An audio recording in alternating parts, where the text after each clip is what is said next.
The College of New Jersey softball program has long been one of the premier programs in Division III softball. Owner of 6 national championships, the Lions are guided by head coach Sally Miller.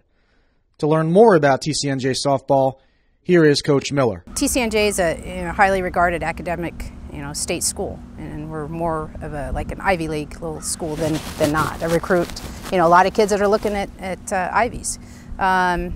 It's a small campus, about 6,000 students. Big campus, actually, I think, for the amount of students. Athletically, all the programs are top in the country in D3. I mean, it's widely known.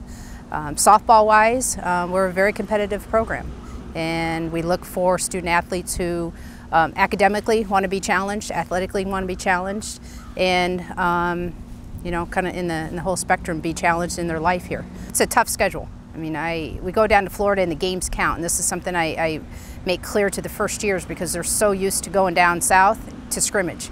I mean, these games are huge. They're huge for regional ranking once you come back. The years that we've done really well in Florida, we've come back and been regionally ranked, and it's been consistently up there because even once we come back, we play some very, Cortland comes down, Ithaca, Salisbury, teams that are just ranked very high. Yeah, we play in the New Jersey Athletic Conference, and I have to say, I think it's probably the top 2 or 3 in the country. It's a competitive schedule. The conference is, it's just getting harder and harder.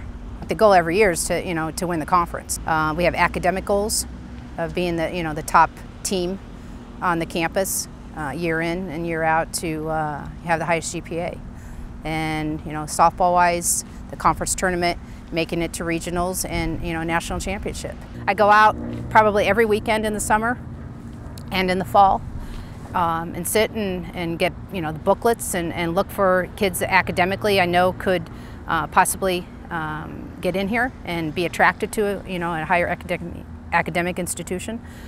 Because I'm not recruiting kids who academically won't have the background in high school that they're not going to do well here, and it won't be fun.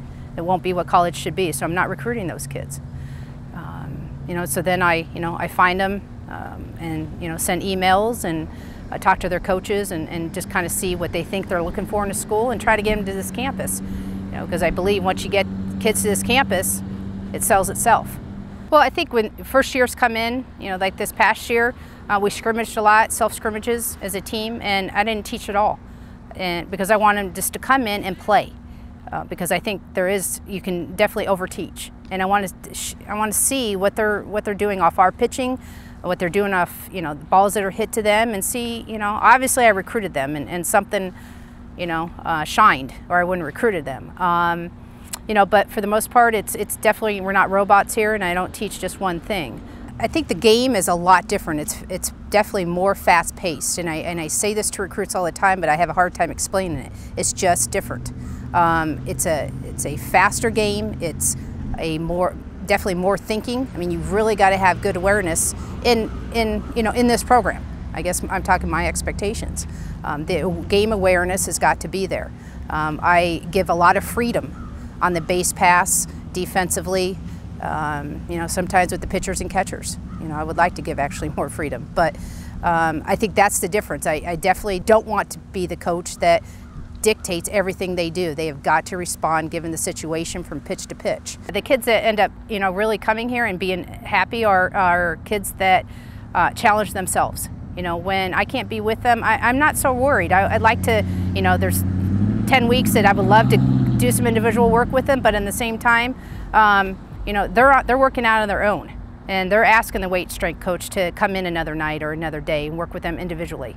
Academically, it's the same thing. After the first year, there's no study hall. But besides that, all sophomores, juniors, and seniors end up at study hall every night because they know it's the best thing for them. It challenges them to be a better student and have the first years understand what it takes to be a successful student athlete here. It's November 28th right now, and a group of kids have come out. Our shortstop's working on balls, and Corinne's at first, who's an outfielder. But that's who the kids are.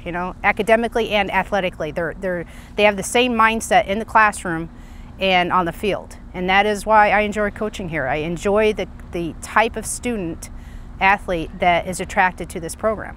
They're a great group of kids who are really behind each other's backs and really, get along very well, and they are, a family.